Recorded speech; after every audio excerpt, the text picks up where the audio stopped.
Hi hello എല്ലാവർക്കും cooking വീഡിയോയിലേക്ക് സ്വാഗതം. ഇന്ന് ഒരു സ്പെഷ്യൽ മീൻകറി വെക്കാൻ പോവാണ് കേട്ടോ.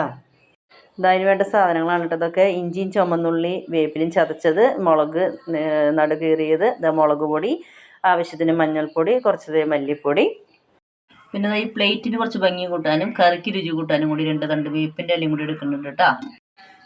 ഈ കാണുന്ന ആളാണ് കേട്ടോ ഈ കറിയുടെ സ്പെഷ്യൽ താരം. ഇനി നമുക്ക് ഈ നാളികേരം ഒന്ന് മിക്സിയിൽ കറക്കി എടുത്തുകൊണ്ട് വന്നാലോ. അതിന് മുമ്പ് ആ കുടംപുളി ഇരിക്കുന്നുണ്ടല്ലേ, അതിനെ നമുക്ക് നടു കീറി കുരു മാറ്റി കുഞ്ഞു കുഞ്ഞു കഷ്ണങ്ങളാക്കി മാറ്റണം. ഇനി നമുക്ക് ആ ചടങ്ങിലേക്ക് എടുക്കാം. മീനിലേക്ക് ആദ്യം ഞാൻ ഇത്തിരി ഉപ്പിട്ടു, പിന്നെ ബാക്കി മസാലകളൊക്കെ ചേർത്തു. ഇനി അതിലേക്ക് നമ്മൾ അരിഞ്ഞു വെച്ചിരിക്കുന്ന കുടംപുളിയില്ലേ, അത് മൊത്തമായിട്ട് ചേർക്കില്ല കേട്ടോ. ആദ്യം നമുക്ക് കുറച്ച് മാത്രം ചേർത്തിട്ട് പിന്നെ ലാസ്റ്റാണ് നമുക്ക് കുറച്ചും കൂടി ചേർക്കാം കേട്ടോ. അപ്പോൾ ഞാൻ കുറച്ച് ആവശ്യത്തിനുള്ളത് എടുത്ത് ചേർത്തിട്ടുണ്ട്. ഇത്തിരി വെളിച്ചെണ്ണയുടെ റേറ്റ് അറിയാലോ അല്ലേ. അപ്പോൾ ഞാൻ ജസ്റ്റ് ഒന്ന് ചേർത്തെന്ന് മാത്രമേ ഉള്ളൂ. ആ ചേർത്ത് നന്നായിട്ട് ഞാൻ കൂട്ടി തിരുമ്മി വെച്ചിട്ടുണ്ട് കേട്ടോ.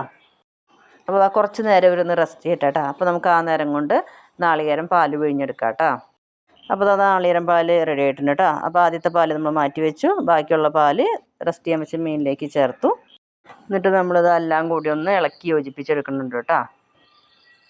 ഈ പച്ചക്കുടംപുളി ചേർത്തുള്ള മീൻകറി ഇതൊരു പുതിയൊരു അറിവൊന്നുമല്ല.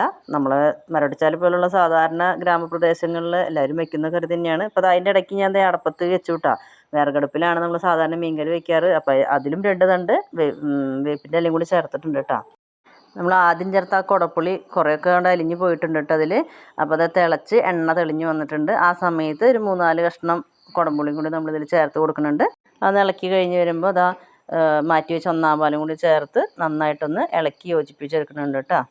അപ്പോൾ നമുക്കിത് അടപ്പത്ത് നിന്ന് ഇറക്കിയ ശേഷം ഉള്ളി കാച്ചി ഒഴിക്കാം കേട്ടോ.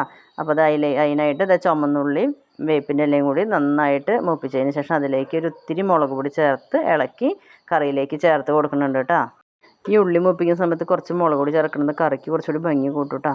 അപ്പോൾ അങ്ങനെ കറി റെഡിയായി. ഇനിയിപ്പോൾ നമുക്ക് ചോറുണ്ടാലോ. പ്ലേറ്റിൽ ചോറെടുത്തു. ഇത്തിരി ചാറും 1 കഷ്ണം മീനും 2 കഷ്ണം കുടംപുളിയും 2 വറുത്ത മീനും കൂടി നമുക്കൊന്ന് ചോറുണ്ടാലോ. ആഹാ, സൂപ്പർ ടേസ്റ്റാണ് കേട്ടോ.